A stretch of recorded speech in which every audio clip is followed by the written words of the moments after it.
isn't dead. I admire your courage, but Captain Dalton and the militia were slaughtered by those things. Only I survived.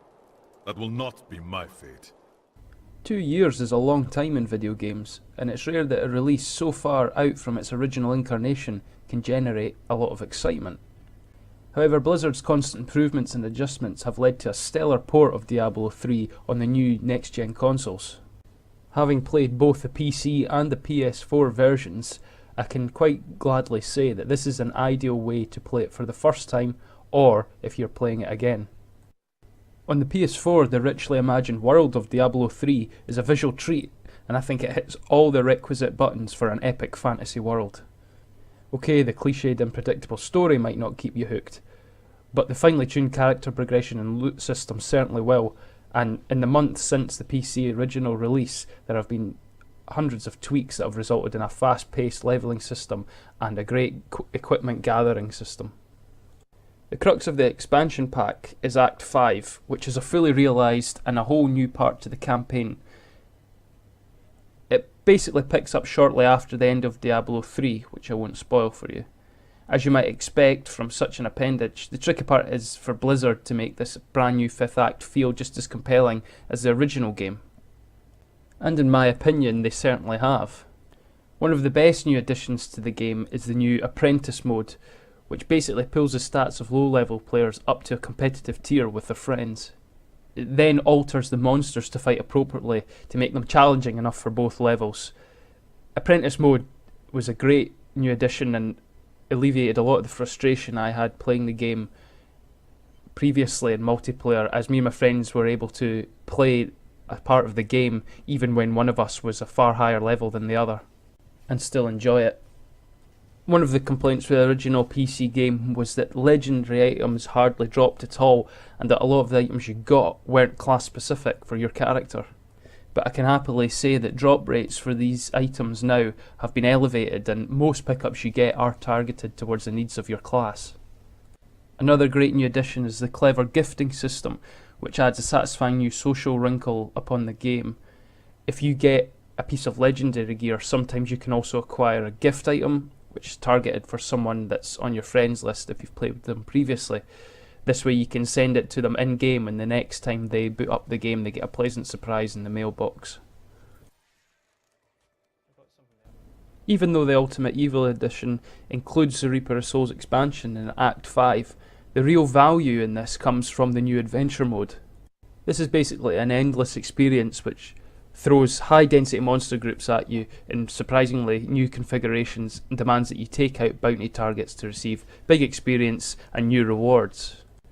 And rather than taking on 5 acts in order again, Adventure mode instead sends you across the map on random bounties, taking out tricky beasts, exploring wastes, and generally adventuring your way to success, just like the name Adventure mode suggests.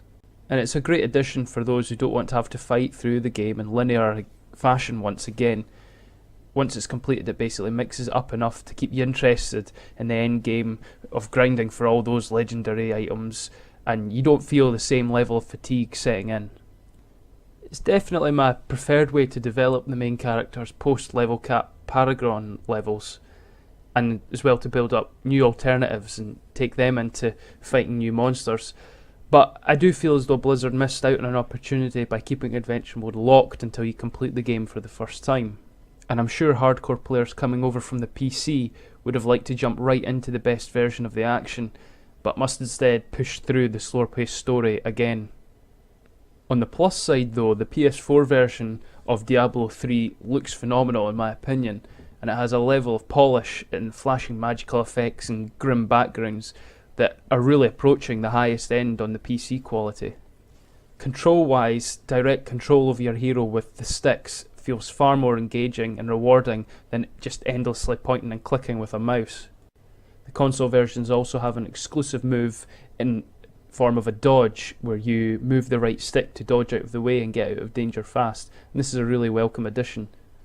However, for all the plus points that the sticks wield in playing the game, they actually make the menus more cumbersome, and it doesn't fare too well compared to the mouse.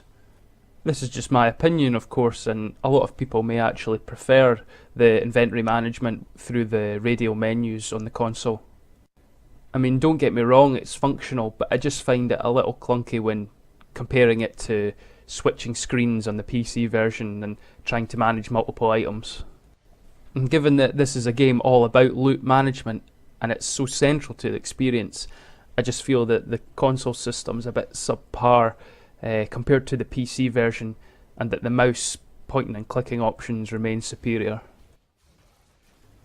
This is a very enjoyable game in solo, but it really comes to life when playing with friends, and the game allows for a multitude of different options to play it with. There's online and there's local cooperative play as well for up to 4 players, which adds a lot of fun to the game and a lot of options to be able to play it with friends.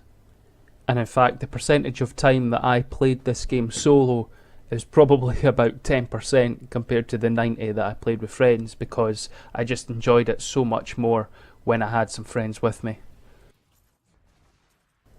So there are a fair amount of new additions to the Ultimate Evil edition of Diablo 3, and for newcomers I would definitely say that this is a must-buy. For people who have played it before, it's all a bit subjective, and you'll probably find yourself liking some of the new additions and maybe not liking some of them. And there are a few players that might genuinely think that this is a case of too little too late from Blizzard. Having said all that, I think it's actually a fantastic effort, and I enjoyed this playthrough far more than I did the PC. But whether it's enough to change your mind, we don't know. And sadly, I can't answer that question for you. So let me know in the comments below. Did you prefer this version of the game if you'd already played the original? Or was this the first time going into the Diablo 3 world? And if so, how did you enjoy it? Let me know, and thanks very much for watching.